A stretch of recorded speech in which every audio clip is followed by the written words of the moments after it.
এই তো চা এসে না এখানে রাখ। দে দে দে দে মা এই নিন স্যার। নাও। বাবা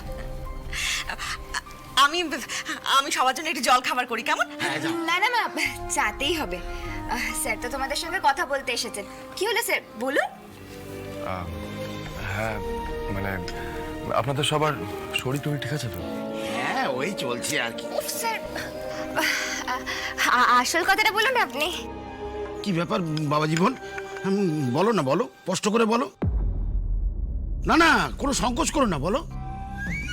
না মানে আমি আসলে আপনাদের বড় মেয়ে ঝিনুকের বিষয়ে ভাবছিলাম।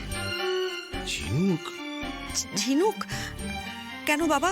ও কি কাজকর্মে কিছু ভুল টুল করছে? এবার না না, জি আন্টি, কাজকর্ম নিয়ে কোনো কথা নয়। আসলে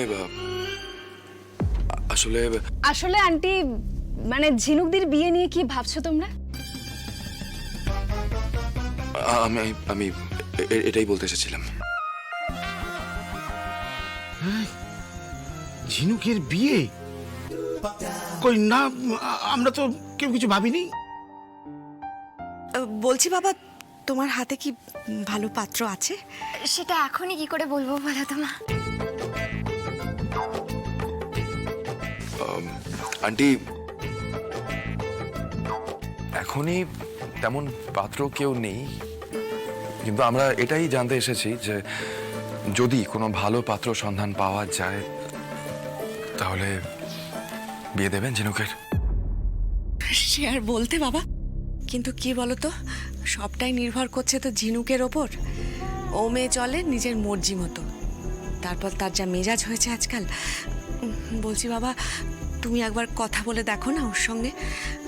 আমার না খুব ইচ্ছে জানো, আমার ঝিনুকের একটা ভালো বিয়ে হোক, সুন্দর সংসার হোক। আমার ফুলকিটা কি সুন্দর সংসার করছে, আমার ঝিনুকও এরকম সংসার করুক। বাবা রোহিত, তুমি একটু উদ্যোগ নাও না, একটা ভালো পাত্র টাত্র দেখো না।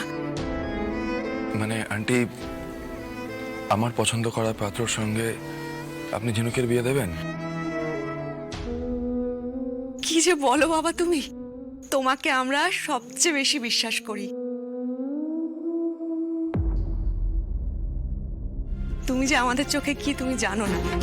তুমি আমার ফুলকিকে যেভাবে আগলে রাখো, আমাদের সবার দেখাশুনো করো, আমি জানি তুমি আমাদের জন্য যে সিদ্ধান্ত নেবে তার থেকে ভালো আর কিছু হতে পারে না।